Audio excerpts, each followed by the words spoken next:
오늘 우리에게 주시는 하나님의 말씀은 마가복음 12장 35절에서 44절까지 말씀입니다. 35절 예수께서 성전에서 가르치실새 대답하여 이르시되 어찌하여 서기관들이 그리스도를 다윗의 자손이라 하느냐.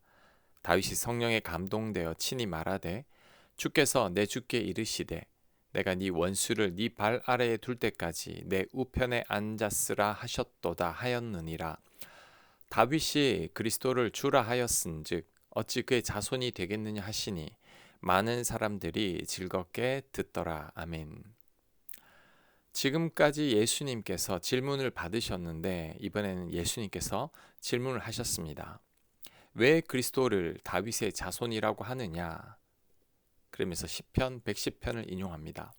다윗이 그리스도를 주라고 불렀는데 어떻게 다윗의 자손이 되겠느냐? 예수님께서 말씀하시고자 하는 바는 그리스도가 다윗의 혈통에서 나셨지만 그렇다고 해서 다윗의 자손은 아니라는 것입니다. 그리스도는 다윗 이전부터 있었다는 거죠. 이 말에 서기관들이 한마디도 대답하지 못합니다. 그런데 이 구절에서 예수님께서 다윗이 그리스도를 보았다는 사실이 참으로 놀랍습니다. 다윗이 왕이지만 말년에는 선지자와 같은 영성을 가졌다는 거죠. 다윗이 그리스도를 직접 본 것입니다. 이런 다윗은 예언자라고도 할 수 있죠. 그렇다면 다윗이 어떻게 그리스도를 볼 정도의 영성을 가지게 된 걸까요? 36절에 그 답이 있습니다. 다윗이 성령에 감동되어서 그리스도를 보았던 거죠. 즉 성령 충만했던 겁니다. 그렇다면 우리들도 성령 충만해야 합니다. 성령 충만할 때 우리도 주님을 보고 주님의 음성을 들을 수 있을 겁니다. 그렇다면 성령 충만하기 위해서는 우리가 어떻게 해야 할까요? 우리 자신을 거룩하고 정결하게 해야 합니다. 내 안의 죄는 철저히 회개하고 정리해야 합니다. 그리고 사랑해야 합니다. 왜냐하면 우리가 성령의 전이기 때문이죠. 고린도전서 6장 19절입니다. 너희 몸은 너희가 하나님께로부터 받은 바 너희 가운데 계신 성령의 전인 줄을 알지 못하느냐. 아멘. 우리 몸이 성령의 전입니다. 성령께서 거하시는 곳이 우리 몸이죠. 그렇다면 거룩하신 성령께서 거하시게 하려면 우리 몸을 거룩하고 깨끗하게 해야 합니다. 사랑이신 성령께서 우리 안에 거하시게 하려면 우리도 미움을 그치고 사랑해야 합니다. 그럴 때 우리도 성령 충만할 수 있습니다. 그럴 때 우리도 주님을 보고 주님의 음성을 들을 수 있게 될 것입니다. 38절 예수께서 가르치실 때에 이르시되 긴 옷을 입고 다니는 것과 시장에서 문안받는 것과 회당의 높은 자리와 잔치의 윗자리를 원하는 서기관들을 삼가라. 그들은 과부의 가산을 삼키며 외식으로 길게 기도하는 자니 그 받는 판결이 더욱 중하리라 하시니라. 아멘. 당시 서기관들의 특징이 옷깃이 긴 옷을 입는 것이었는데 그래서 사람들이 다 알아보았습니다. 시장을 다니면 옷 때문에 눈에 띄니까 사람들이 그들에게 문안을 했던 거죠. 회당에서도 높은 자리에 앉았고 잔치집에 가면 항상 윗자리에 앉아서 특별한 대접을 받았습니다. 그래서 이들은 당시 권력자들이었다고 할 수 있죠. 지금으로 말하면 국회의원 정도 됩니다. 그러다 보니 종교 지도자들이 이 서기관의 자리를 탐했습니다. 하지만 이 자리에 오르기가 쉽지 않습니다.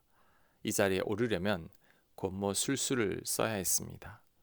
청탁을 하고 돈을 써야 했습니다. 그러다 보니 가난한 자들을 착취하게 되는 거죠. 또한 서기관이 되려면 종교적 열심도 가지고 있어야 했습니다. 그래야 서기관이 될 수 있었기 때문이죠. 그래서 서기관들은 믿음이 좋은 것처럼 보여야 하기 때문에 길게 기도했습니다. 하나님을 사모함으로 기도를 길게 하는 게 아니라 신앙이 있고 경건한 자처럼 보이기 위해 기도를 길게 한 거죠. 이렇게 되면 외식하는 자가 되고 이중적인 삶을 사는 자가 됩니다. 윗선적인 삶을 살게 되는 거죠. 그래서 예수님께서 이들을 심하게 책망한 것입니다. 이들이 나중에는 하나님의 심판을 더 가혹하게 받게 될 것이라고 말씀했습니다. 그런데 우리도 이렇게 될 수 있습니다. 아니, 지금도 이런 모습으로 살아가고 있을지도 모릅니다. 사람들에게 인정을 받으려는 것이고 사람들에게 믿음이 좋게 보이려는 거죠.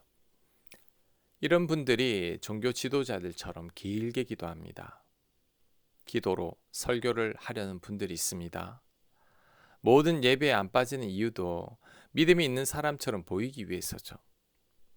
나의 신앙의 모습을 스스로가 잘 성찰해 봐야 합니다. 사람들에게 너무 인정받으려고 하지 말아야 합니다. 사람들에게 인정받으려고 하다 보면 하나님과 멀어지게 됩니다. 사람들의 시선보다 하나님의 시선을 더 신경 써야 합니다. 안 그러면 외식하는 자가 되고 말죠. 사울이 그 좋은 예이죠. 사울은 하나님보다 백성들의 인기에 더 집중했습니다. 그래서 하나님과 멀어지게 된 거죠. 사람들보다 하나님을 더 의식해야 합니다. 사람들보다 하나님의 칭찬을 더 사모해야 합니다. 그럴 때 이중적인 신앙인은 되지 않을 겁니다. 하나님의 책망도 피할 수 있을 겁니다. 41절 예수께서 헌금함을 대하여 앉으사 무리가 어떻게 헌금함에 돈 넣는가를 보실세 여러 부자는 많이 넣는데 한 가난한 과부는 와서 두렙돈 곧 한 고두란트를 넣는지라. 예수께서 제자들을 불러다가 이르시되 내가 진실로 너희에게 이르노니 이 가난한 과부는 헌금함에 넣는 모든 사람보다 많이 넣었도다. 그들은 다 풍족한 중에서 넣었거니와 이 과부는 그 가난한 중에서 자기의 모든 소유 곧 생활비 전부를 넣었느니라 하시니라. 아멘. 예수님께서 헌금함 앞에 앉아 무리들이 어떻게 헌금하는지를 보고 있었습니다. 그때 한 과부가 와서 두 렙돈을 헌금합니다. 지금으로 말하면 한 2,000원 정도 됩니다. 이 과부의 헌금을 보시고 예수님은 모든 사람들보다 많이 넣었다고 과부를 칭찬합니다. 2,000원은 작은 액수이고 이보다 더 많이 헌금한 사람들도 많을 건데 어떻게 가장 많이 헌금했다고 말씀하는 걸까요? 그 이유는 가진 재산을 고려한 액수이기 때문입니다. 부자들의 20만 원과 가난한 자들의 2천 원은 다릅니다. 부자들에게 20만 원은 아주 큰 돈이지만 아주 작은 돈이지만 가난한 자들에게 2천 원은 아주 큰 돈입니다. 왜냐하면 전 재산일 수도 있기 때문이죠. 오늘 성경의 과부는 적은 액수지만 자기가 가진 전부를 넣었습니다. 가난한 과부였으니까 어쩌면 그날 저녁을 굶었을지도 모릅니다. 자신의 모든 것을 넣었기 때문이죠. 향유 옥합을 깨트린 여인은 자신의 가장 소중한 옥합을 깨트려 예수님께 부었습니다. 이 옥합의 값어치를 돈으로 환산하면 이 여인이 몇 년 일해서 모은 돈과 맞먹습니다. 이렇게 귀한 옥합을 깨트린 이유는 그만큼 예수님을 사랑하기 때문이죠. 예수님을 사랑하기에 자신의 전부를 드려도 아깝지 않은 겁니다. 이런 모습은 자신의 전부를 드린 과부와 같습니다. 하나님은 헌금 액수를 따지지 않습니다. 내 마음과 정성을 보십니다. 과부와 옥합을 깨트린 여인은 주님을 사랑함으로 자신의 전부를 다 드렸습니다. 그 마음을 예수님께서 칭찬한 거죠. 그래서 내가 하나님을 얼마나 사랑하는지 알고 싶다면 내 헌금을 살펴보면 됩니다. 이때 헌금의 액수를 살펴보라는 게 아닙니다. 내가 헌금을 드릴 때 아까워하는지 아까워하지 않는지를 살펴봐야 합니다. 과부나 향유옥합을 깨트린 여인처럼 전혀 아깝지 않다면 내가 하나님을 많이 사랑하는 겁니다. 하지만 작은 액수라도 아깝다면 아직 나는 하나님을 덜 사랑하고 있는 거죠. 마태복음 6장 21절입니다. 네 보물 있는 그곳에는 네 마음도 있느니라. 내 마음 가는 곳에 내 돈이 갑니다. 예를 들면 내 자녀를 위해서는 1,000만 원도 아깝지 않을 겁니다. 왜냐하면 사랑하기 때문이죠. 내가 가진 모든 것을 다 드려도 아깝지 않을 겁니다. 내 사랑하는 자녀이기 때문이죠. 헌금도 마찬가지입니다. 하나님을 사랑하는 만큼 드릴 수 있습니다. 하나님을 사랑하지 않으면 1,000원도 아깝습니다. 하지만 하나님을 사랑하게 되면 나의 전부를 다 드려도 아깝지 않은 거죠. 내 삶을 다 드려도 아깝지 않습니다. 헌금이 아깝다는 생각이 든다면 하나님을 더욱 사랑하려고 애를 써야 합니다. 아깝다는 것은 아직 덜 사랑하는 것입니다. 하나님을 내 자식보다 덜 사랑하는 거죠. 그래서 아까운 겁니다. 그렇다면 어떻게 하면 하나님을 더 많이 사랑할 수 있을까요? 하나님을 더 많이 사랑하기 위한 방법은 단 한 가지밖에 없습니다. 하나님께서 나를 얼마나 사랑하시는지를 알면 됩니다. 나를 위해 아들을 주신 하나님이시죠. 그 큰 사랑을 알아버리면 하나님을 사랑하지 않을 수 없습니다. 예수님께서 나를 너무나도 사랑하시죠. 그래서 나를 위해 대신 십자가에서 죽으신 겁니다. 이 놀라운 사랑을 안다면 우리도 예수님을 사랑하지 않을 수 없습니다. 과부나 옥합을 깨트린 여인처럼 우리도 나의 전부를 다 드려도 아깝지 않은 거죠.